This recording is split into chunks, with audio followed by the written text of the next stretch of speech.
आइए सुनते हैं दर्द भरा कजरी गीत। मोरे पीछवरवा कटहरिया क पेड़वा बहै हो लागना, रस मधुरी बयरिया बहै हो लागना, रस मधुरी बयरिया बहै हो लागिना।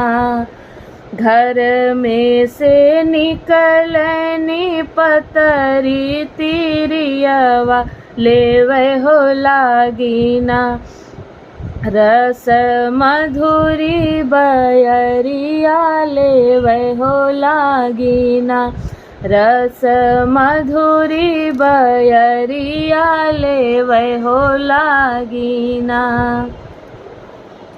घोड़वा चढ़ल आमै राजा के कुंवरवा पूछै हो लागेना, ओही पतरी से बतिया पूछै हो लागेना, ओही पतरी से बतिया पूछै हो लागेना। कहिया भय हो गोरी तोहरा बियाहवा कि कहाँ बाटे ना, गोरिया तोहरो साहेबवा कहाँ हो बाटे ना, गोरिया तोहरो साहेबवा कहाँ हो बाटे ना। बरह बरिस मोर भइलै बियाहवा कि ओही दिनना, पिया छाए विदेशवा कि ओही दिनेना, पिया छाए विदेशवा ओही रे दिनना। इतना सुनत ओही राजा के कुंवरवा कि हरि लई गैना, ओही पतरी तिरियवा के हरि लई गैना, ओही पतरी तिरियवा के हरि लई गैना।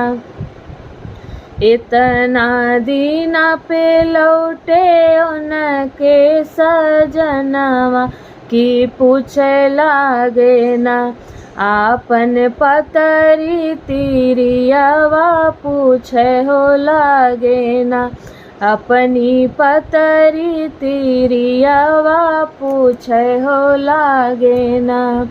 मचियही बैठी उनकर माता समझावे कि कहियो देबै ना, बेटा दूसरा बियाहवा कि कहियो देबै ना, बेटा दूसरा बियाहवा कि कहियो देबै ना।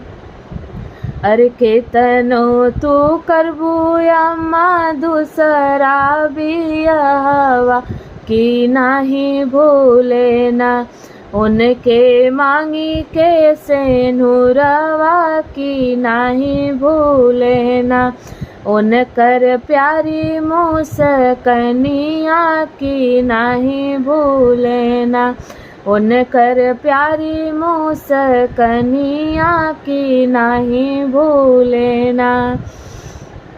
बगले बैठी उनकर भाभी समझावे कि कहियो देबै ना, तोहरा दूसरा बियाहवा हो कहियो देबै ना, देवरू दूसरा बियाहवा कि कहियो देबै ना।